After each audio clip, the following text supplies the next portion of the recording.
será ministrada pela doutora Márcia Pinheiro Marges.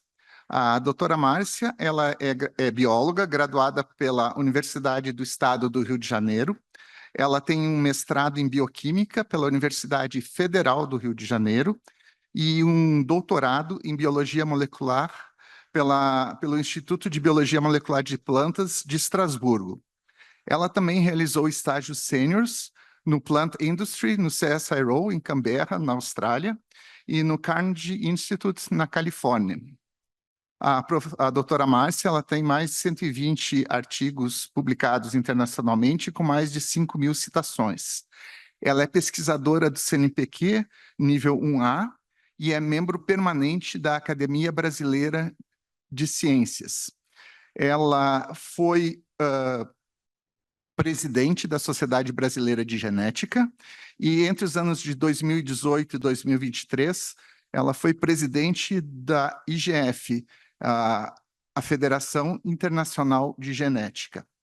Hoje, ela vai nos apresentar parte dos seus resultados, trabalhos relacionados a genes envolvidos com estresse oxidativo e respostas em arroz. Por favor, Márcia.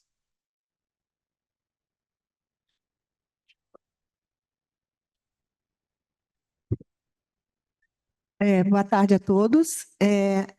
Em primeiro lugar, eu gostaria de agradecer a LAG, o comitê organizador desse congresso, o comitê científico, pela oportunidade de estar aqui falando sobre o nosso trabalho. E também, particularmente, a Sociedade Brasileira de Genética, por ter me indicado para essa conferência. O trabalho que eu vou falar para vocês hoje é um trabalho que eu já venho realizando há mais de 20 anos, tá? Em relação aos mecanismos de proteção da planta contra o estresse oxidativo. Se nós analisarmos a questão das mudanças climáticas, nós vamos perceber que diferentes formas de estresses abióticos eles vão ser intensificados, né? Como, por exemplo, aumento da temperatura, aumento de radiação. Todas essas mudanças vão levar a um impacto maior dos estresses em cima sobre as plantas. Todos esses estresses vão levar a uma perda de eficiência, né? Redução de fotossíntese, dano no DNA, etc. Todos esses tipos de estresses, em comum, têm o aumento da produção das espécies reativas de oxigênio, né? Então, quando falamos de diversos estresses, nós estamos falando de estresses que conduzem ao aumento de espécies reativas de oxigênio na planta. O que são espécies reativas de oxigênio? São compostos que resultam da redução incompleta do oxigênio molecular. O maior exemplo que nós temos é o peróxido de hidrogênio. Peróxido de hidrogênio, assim como outras espécies reativas de oxigênio, elas têm um efeito tóxico para a célula, né? Um efeito citotóxico que leva a danos muito importantes dentro da célula. No entanto, numa concentração adequada, essas espécies reativas de oxigênio elas servem como moléculas sinalizadoras para diversos processos dentro da célula, desde o desenvolvimento até respostas a patógenos e a outros tipos de estresses. Uma coisa que nós temos sempre que levar em consideração é que essas espécies reativas de oxigênio elas são produzidas em diferentes compartimentos dentro da célula, tá? Então, não existe só um compartimento onde essas espécies reativas são geradas, né? Na célula vegetal, por exemplo, nós temos que levar em conta a produção em cloroplasto, peroxissoma, mitocôndria, citosol, apoplasto e a mobilidade dessas moléculas dentro da célula. Então, assim, uma das perguntas que norteia o meu trabalho desde muito tempo se esses sinais derivados de diferentes organelas ou de diferentes compartimentos subcelulares vão ter efeitos diferentes, né? Se o peróxido de hidrogênio produzido no cloroplasto, por exemplo, vai produzir um efeito diferente do peróxido de hidrogênio produzido no citossol, por exemplo, né? Para trabalhar com esse tipo de assunto, eu escolhi como modelo trabalhar com arroz, mas também no laboratório a gente usa outras plantas modelo, outra planta modelo, na verdade, que é a Arabidopsis thaliana. Tá? Mas, assim, o meu modelo que eu mais gosto, que eu mais estudo, é o arroz. Primeiro, porque o arroz alimenta, né, mais da metade da população humana. Então, eu acho importante trabalhar com uma crop, com uma planta que tenha uma aplicação na agricultura. E arroz também é um modelo de planta monocotiledônea facilmente manipulável. Nós podemos obter transgênicos facilmente, nós podemos editar o genoma de uma maneira relativamente simples. Então, esse foi o modelo eleito pelo meu laboratório. Em termos de importância econômica, eu estou no estado do Rio Grande do Sul, né? Eu sou brasileira, mato-grossense, nasci no centro do Brasil, mas moro no estado do sul do Brasil, onde se produz a maior parte do arroz, né, que consumimos. Lá, o arroz é produzido nesse sistema alagado, né? Então, é também uma cultura bastante importante para o estado do Rio Grande do Sul. Agora, como estudar ou como responder essas perguntas que eu tenho feito? Uma das ideias que eu tive, né, há 20 anos atrás, é manipular enzimas antioxidantes de diferentes compartimentos subcelulares. E quais são essas enzimas que quebram, que reduzem o peróxido de hidrogênio? As peroxidases. Aqui nesse quadro, eu vou falar de duas famílias de classes de peroxidases. Peroxidases que contêm o grupo M e peroxidases que não contêm o grupo M. No laboratório, nós estamos estudando duas dessas peroxidases. A ascorbato peroxidase, que é uma peroxidase que depende do ascorbato, e a glutationa peroxidase. Hoje eu vou apresentar para vocês os resultados desse tempo todo que eu venho trabalhando com as ascorbato peroxidase. Aqui nós temos, então, o sistema de scavenger de peróxido de hidrogênio, né? E a APX está aqui, ó. Ela depende de um doador de elétrons, que é o ascorbato, para poder reduzir o peróxido de hidrogênio à água. Mas vejam que existem muitas enzimas. O sistema é muito complexo. É muito difícil você querer entender todo o sistema trabalhando apenas com um gene. Mas vamos lá, assim mesmo a gente tem que começar a montar o quebra-cabeça, né, para poder entender o todo, né? Aqui nós temos a ascorbato peroxidase de novo. Se a gente olhar para o genoma do arroz, existem 8 genes codificando a ascorbato peroxidase. Então, isso é uma complicação. Em muitos trabalhos a gente vê a dosagem de ascorbato peroxidase, de glutationa peroxidase, mas nós temos que ter em mente que essas proteínas, essas enzimas, são codificadas por famílias multigênicas. E nós temos que entender um pouco da evolução dessas famílias, entender como elas surgiram, cada membro dessa família, né? Fazendo uma predição em sílico, nós conseguimos determinar algumas características de localização subcelular dessas proteínas. Então, por exemplo, a PX1 e 2, elas se localizam no citosol. A 3 e 4, no peroxissoma.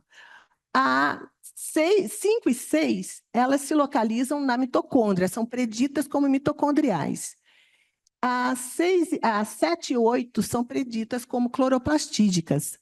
Depois nós fizemos análises no laboratório com fusão da proteína com GFP, e nós vimos, por exemplo, que a PX5, por exemplo, ela está tanto no cloroplasto como na mitocôndria.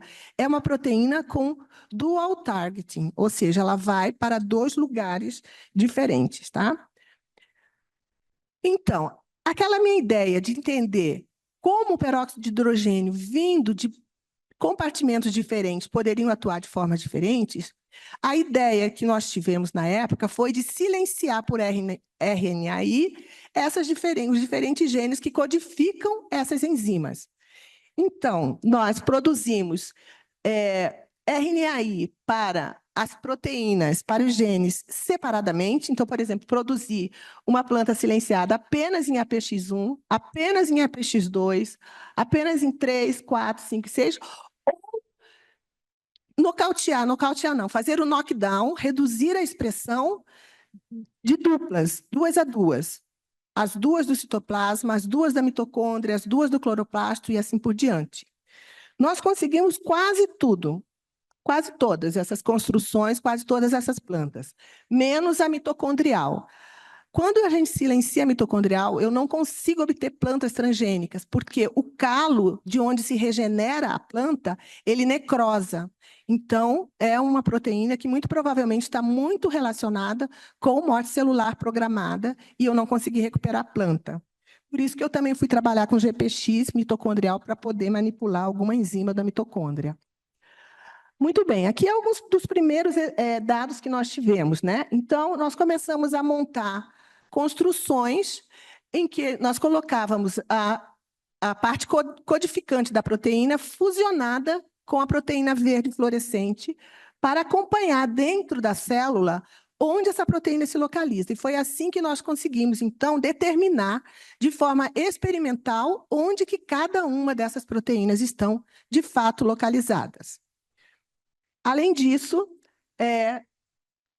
Northern blot, na época, para vocês verem como já faz tempo isso, né? Ninguém mais faz Northern blot, para estudar o padrão de expressão desses genes, e depois RT-qPCR, e temos muitos dados de padrão de expressão, de resposta a sal, seca, frio, ultravioleta, né?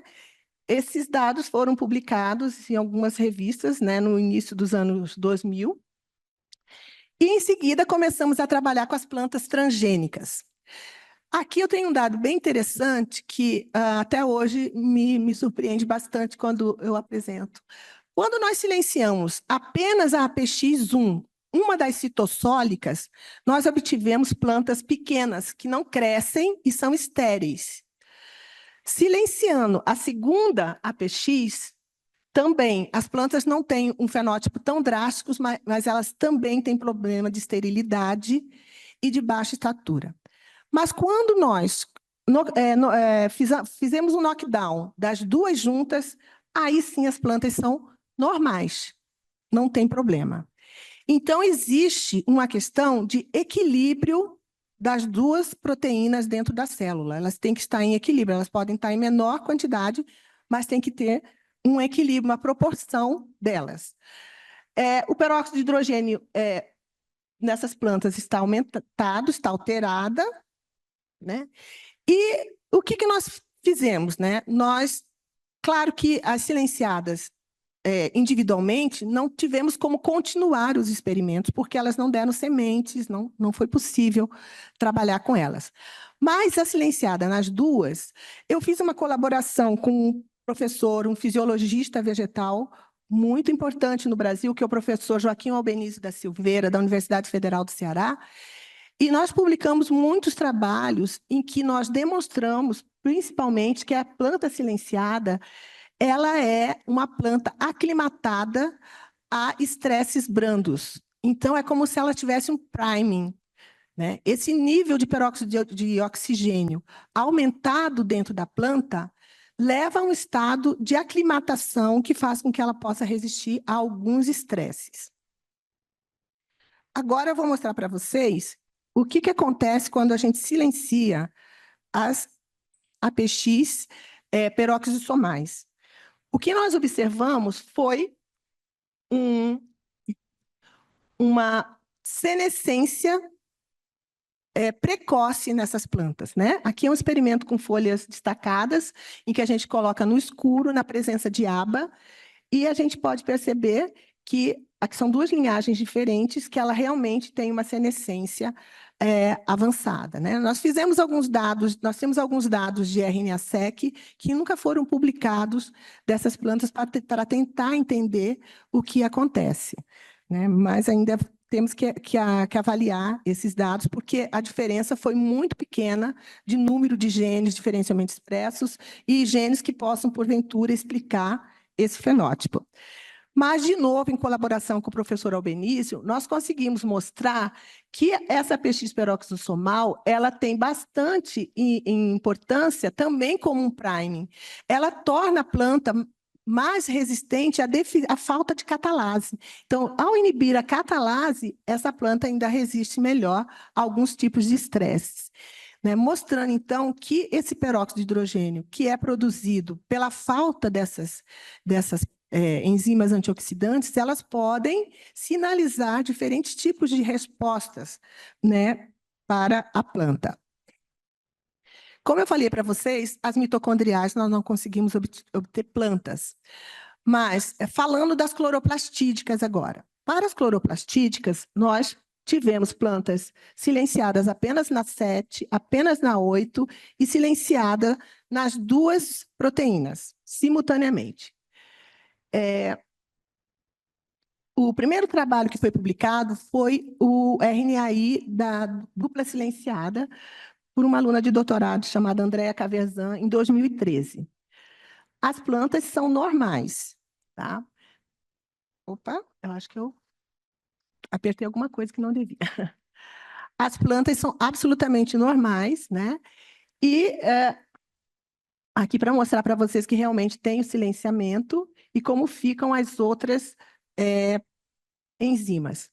O que nós podemos dizer de diferente que a gente percebeu foi que apenas quando a gente trata com metilviologem, nós vamos ter realmente um problema para essas plantas. Então, realmente, essas duas APX, elas juntas protegem o cloroplasto de danos oxidativos no fotossistema 2, tá? No entanto, como cada uma dessas enzimas atuam? Qual o papel de cada uma delas? Nesta figura, o que eu estou representando para vocês é o padrão de expressão de cada uma das APX de arroz frente a alguns tipos de estresses. O que nós podemos observar aqui para as cloroplastídicas? Nós vamos perceber que a 7, normalmente, ela é induzida por estresse, mas a 8, ela é normalmente, geralmente, reprimida.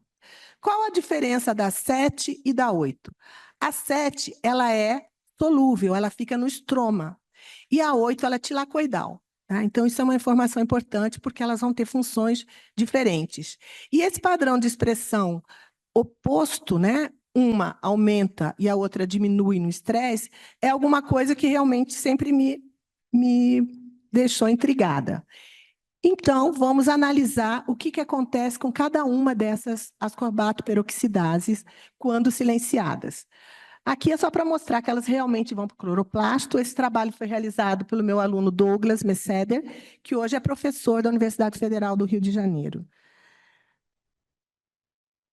Então, aqui, só para mostrar para vocês que realmente essas plantas, elas são silenciadas apenas na 7 e a 8, que é muito parecida, tem uma homologia muito grande, ela não foi silenciada, porque nós fizemos uma construção específica para a PX7. Então, realmente, ela está silenciada na 7. Mas o que é interessante nessa planta é que essa planta ela é tolerante à seca. Aqui nós temos experimento comparando Nippon-bar, que é uma planta não transformada, que é a variedade que nós trabalhamos no laboratório, e uma das linhagens transgênicas RNAi. Foram submetidas a alguns dias de estresse, aparentemente as duas sofreram igualmente. No entanto, numa recuperação, numa reidratação, nós temos que a PX7 silenciada, ela se recupera totalmente. Aqui, essa figura, a gente pode ver que é a medida de dano da membrana. Dados de fisiologia comprovam tudo isso. né? Então, aqui em preto, nós temos a white type, né? Que realmente tem uma deficiência na fotossíntese em função da seca. Um outro dado interessante é a questão do fechamento do estômato. Então, nós contamos estômatos nessas plantas. O interessante é que na próxima vocês vão ver que altera, está na 8. Aqui, nós temos um aumento de estômatos completamente fechados, mas não é muito grande, essa diferença não é muito grande. E a questão do conteúdo de água, né, na PX7, ela realmente se mantém, e a perda da água é menor na planta silenciada também. Tá? Então, mostrando vários parâmetros, nós temos outros parâmetros, esses experimentos foram repetidos em diferentes locais, em diferentes laboratórios, e essa planta se mantém realmente tolerante à seca. Aqui só uma vista, né, das plantas. E claro que nós estamos tentando responder usando RNA-seq, ou seja, estudo do transcriptoma, para ver se nós conseguimos determinar se tem alguma rota específica que possa explicar essa resistência à seca. Então, no nosso RNA-seq, nós estamos comparando o Nipombá e a planta silenciada em situação controle. E o que acontece quando uma planta não transgênica é submetida à seca? Um certo número de genes são up e down regulados, e a PX7, quando submetida à seca, também um certo número de genes up e down reguladas. E aqui as vias que nós percebemos como as que mais são alteradas, né? Nessas respostas.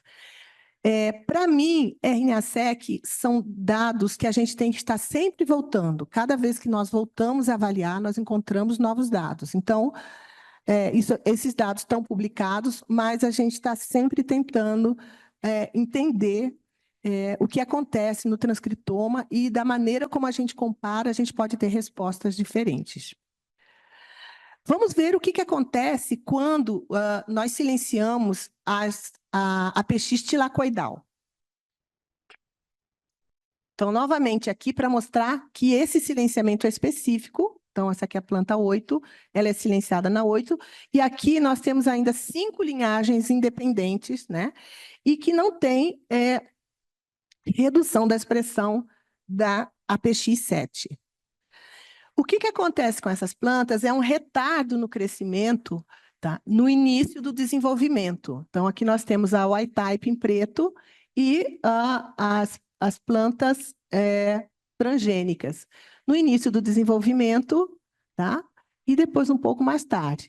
Depois de um tempo, elas acabam chegando a ficar do mesmo tamanho, com o mesmo fenótipo, mas no começo tem essa diferença.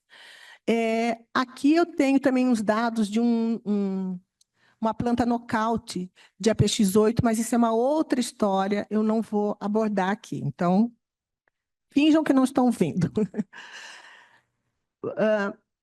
E o mesmo experimento com seca, né, submetendo essa planta seca, nos mostra que o silenciamento da APX8 não leva a planta a ficar mais tolerante à seca. Somente o silenciamento da APX tilacoidal. E essa planta, diferentemente da silenciada para a PX estromal, ela fecha muito mais os estômatos. Então, nós temos realmente uma diferença na quantidade de estômatos completamente fechados nessas plantas. E o conteúdo de água, né? Aqui é o conteúdo de peróxido de hidrogênio. Então, aumenta o conteúdo de peróxido de hidrogênio, o que não acontece no silenciamento da PX7, e a perda d'água é maior nas plantas silenciadas. Tá? Então, a PX8 realmente não fica mais resistente. Também temos uma análise de transcriptoma, mostrando que é bem diferente o perfil de transcriptoma da planta silenciada na 8 em comparação com a planta silenciada na PX7. E aqui um resumo do que nós temos em relação a esses dois genes. Quando a planta está submetida a um estresse, a PX7 ela é induzida, né? A sua expressão é aumentada. A PX8 tem a sua expressão reprimida. Quando nós silenciamos apenas a PX7, nós não vemos um aumento das espécies reativas de oxigênio, nós não vemos um fechamento estomático muito expressivo e nós vemos tolerância seca.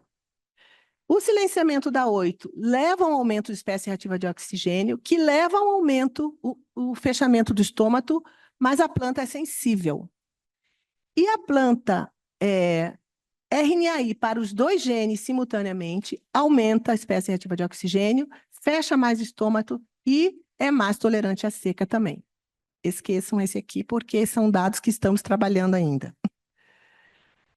Então, aqui também, só para ter um modelinho, quando nós temos uma planta não transgênica, não silenciada, nós temos que o estresse vai levar uma redução da expressão de APX8, que vai levar a um aumento de espécie reativa de oxigênio, que leva ao fechamento do estômago, que vai aumentar a fotorrespiração e, com isso, aumentar em muito a espécie reativa de oxigênio dentro da célula, levando, então, a uma redução da fotossíntese e uma sensibilidade da planta à seca. Quando nós temos o silenciamento apenas da 7, a PX8 ela está funcional e ela aumenta, nós temos um controle das espécies ativas de oxigênio, uma condutância estomática que não é comprometida, uma redução da fotorrespiração e a fotossíntese se mantém e a planta se mantém bem, apesar da seca.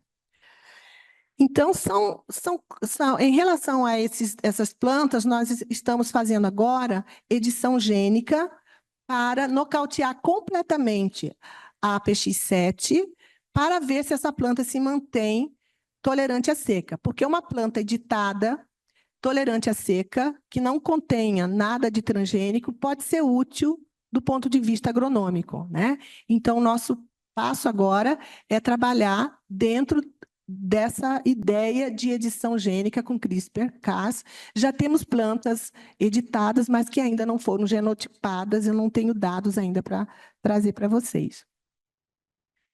Agora eu quero falar de um nono gene, né? Então, eu sou a professora das APX. A gente sai encontrando APX até onde não tem. Mas, enfim, no arroz, também, alguns anos atrás, nós descobrimos o que seria o nono gene de APX, tá? Que esse trabalho foi realizado pela minha aluna de doutorado, Fernanda Lazarotto. Esse primeiro trabalho da Fernanda foi publicado no New Phytologist em 2011. O que nós encontramos nessa época? Que existia um gene codificando APX, mas que era muito diferente. Do ponto de vista do sítio ativo e do sítio de ligação ao M. Não tinha os mesmos aminoácidos que são encontrados normalmente nesses dois sítios, né? No entanto, analisando diferentes plantas, essa sequência é altamente conservada, ou seja, ao longo da evolução, esta proteína foi conservada tal qual, mas ela não é uma ascorbato peroxidase clássica. Ela não tem o sítio que liga ascorbato, tá? Então, o que está faltando nela é Isso aqui é só dados de organização do gene. E fazendo a filogenia dela, na época, nós percebemos que realmente ela nem agrupa junto com ascorbato peroxidase. Isso nos deixou um pouco na dúvida, mas isso era 2011. Depois eu vou mostrar um trabalho mais recente, que a gente fez uma filogenia um pouco mais robusta. Mas o que mais nos deixou assim, curiosos é que, em todas as plantas analisadas, só existe uma cópia desse gene. Não existe uma família gênica desse gene. E mesmo naquelas plantas onde houve uma duplicação do genoma ou uma duplicação da região, como aqui em Poplar, tá? Essa região que contém o gene que codifica essa enzima ou essa proteína, ela foi duplicada no cromossomo 18. Se você comparar a região que foi duplicada no cromossomo 18, quase todos os genes estão lá, menos esse gene que codifica essa ascorbato-peroxidase diferente. Assim como para soja também. Ainda que a gente encontre o gene lá, existem deleções nessa parte duplicada em que esse gene não é mais, não produz mais uma proteína ativa, vamos dizer assim. Então, aparentemente, esses eventos de duplicação forçam, né, a que o genoma tenha apenas um gene codificando essa proteína, e nada mais. Isso aqui. Bom, na época, estávamos ainda trabalhando com essa proteína em arroz, fizemos plantas silenciadas e fizemos alguns dados de resposta a estresse. Esse gene responde a alumínio, responde a ultravioleta, reprimindo, responde a frio, né? E aqui a seca, também induzida a seca. Então, é um gene que tem função de resposta a estresse. E o silenciamento no arroz leva a uma alteração nos níveis de peroxidação de lipídios, de peróxido de hidrogênio, e altera a atividade das outras enzimas antioxidantes. E é uma proteína que vai para o cloroplasto também. Então, é uma APX cloroplastídica. Isso é super importante, gente. Por que que eu vou falar isso? Porque existia na literatura, em Arabidopsis thaliana, essa proteína existe. APX, essa proteína existe também. Só que ela está anotada no genoma de Arabidopsis como sendo uma ascorbato-peroxidase clássica e mais citosólica. Isso nos inquietou muito, porque nós vimos que ela é cloroplastídica no arroz. Depois em Arabidopsis também. Nós fizemos uma filogenia mais robusta e nós pudemos perceber, então, que realmente a PXR forma uma família diferente das APX clássicas. Então, agora nós podemos dizer que as ascorbato-peroxidases existem 3 classes, porque nesse trabalho nós identificamos mais uma classe. A APX clássica, a APX que nós chamamos de R para related, tá? Relacionada à ascorbato-peroxidase, e a outra que nós chamamos de like, que está aqui também na filogenia. Essa aqui é mais interessante ainda, porque ela também é cópia única, e ela não tem o sítio catalítico e não tem nenhum sítio de ligação ao M. Tá? Então, pode ser uma proteína talvez não funcional. Mas o que nós vimos dela? Vamos comparar as duas classes novas. Elas não têm o sítio que liga ascorbato. A R e a L não têm o sítio que liga ascorbato e nem a que liga a parte catalítica. Conservado e funcional, conservado e funcional. Por que a gente diz que é funcional? Porque existem outros autores na literatura que chamam essa proteína de APX4, como se ela fosse uma ascorbato-peroxidase clássica, e mostraram que ela está muito envolvida com o vigor da semente e o crescimento das plântulas, tá? Em Arabidopsis thaliana. Esse trabalho não é nosso, tá? É um trabalho da literatura. E nós mostramos, então, que ela é cloroplastídica, são genes de cópia única. E passamos agora a trabalhar com Arabidopsis thaliana, por uma questão de facilidade.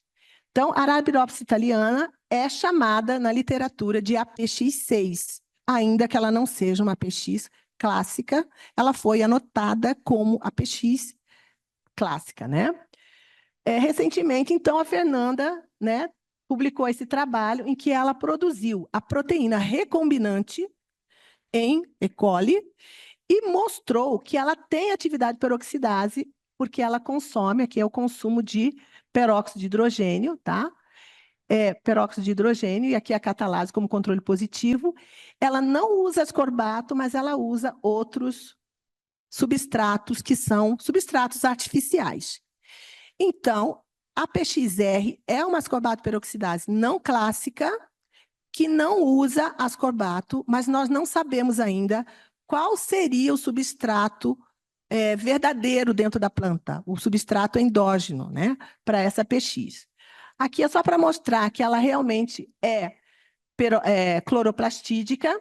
Quando nós colocamos a proteína fluorescente na frente da construção, que bloqueia o peptídeo de direcionamento para o cloroplasto, a proteína sai do cloroplasto e fica dispersa no citosol, tá? Mostrando que realmente esse peptídeo sinal ele é fundamental para a localização da proteína.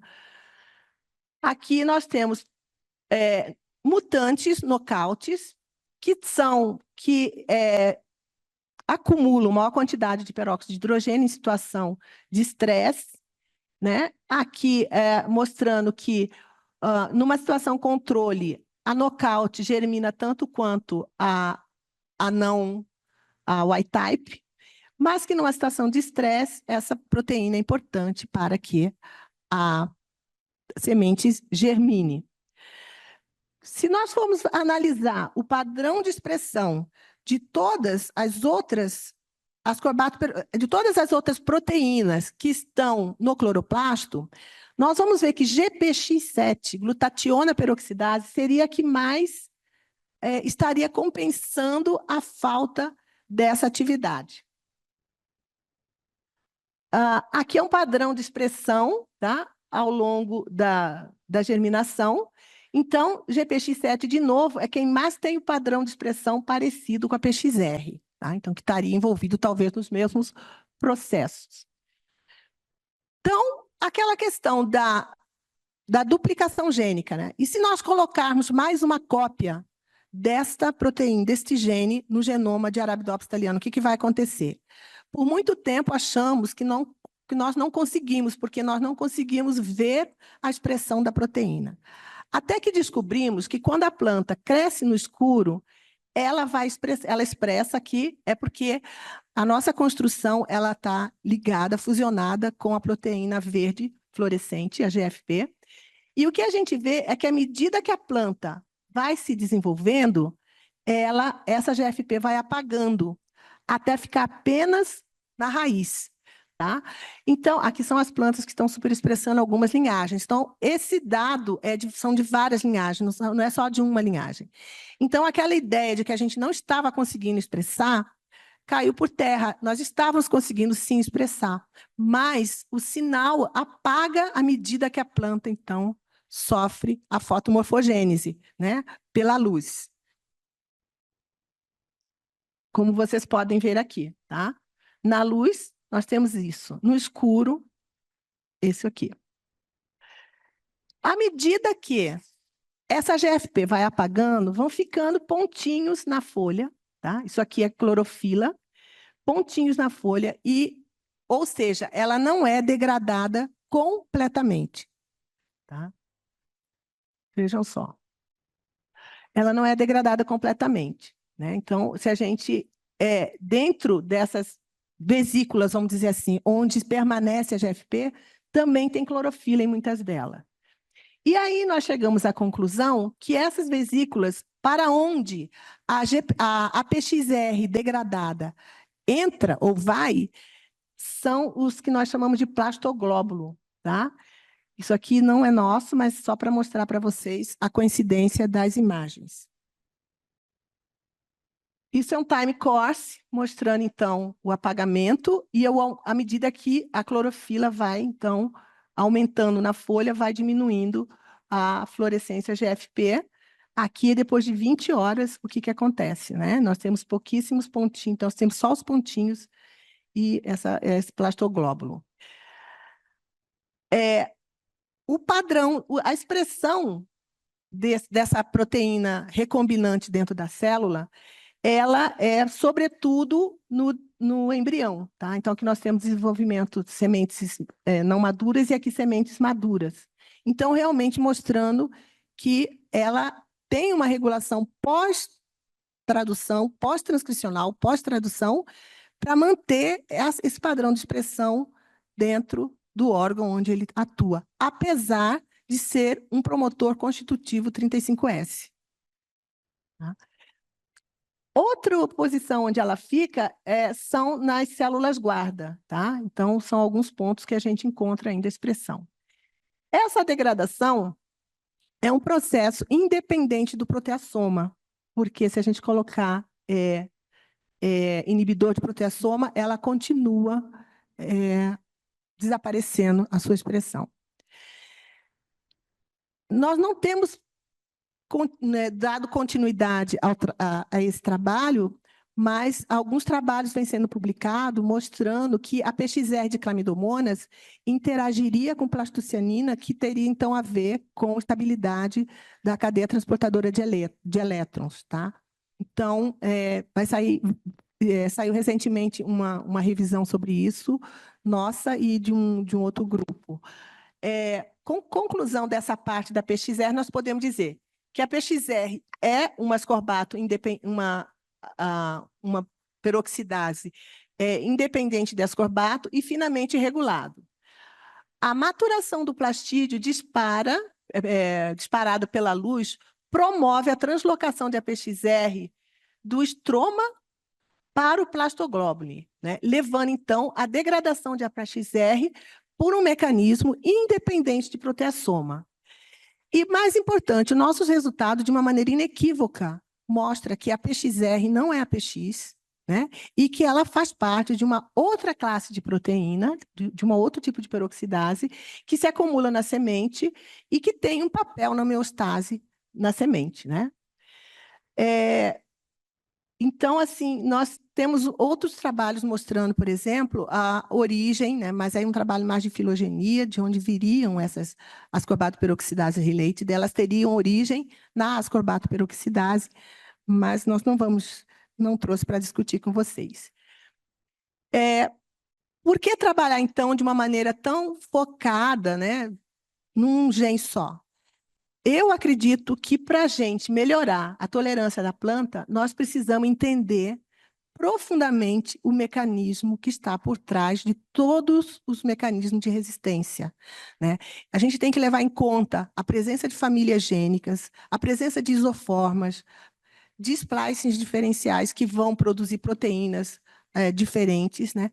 E nós temos que entender profundamente como cada um desses membros, né, cada um desses componentes atua nos mecanismos de defesa para poder propor estratégias eficientes para que as plantas possam ser mais resilientes ao estresse. Com isso, eu quero... tem mais uma frase bonita aqui, que estudando plantas, nós podemos encontrar soluções para os problemas principais que afligem o nosso planeta, né, desse pesquisador. E eu quero agradecer, então, o meu grupo, esse é o meu grupo atual, são todos os membros do meu laboratório, né, que não estão trabalhando nessas proteínas que eu expus para vocês aqui, mas eu coloquei os autores ao longo da apresentação. Quero agradecer ao INCT Plant Stress Biotech, que nós fazemos parte, CNPq, CAPES e FAPERGS, e a presença de vocês, que foi fundamental. Muito obrigada, estou aberta a responder as perguntas.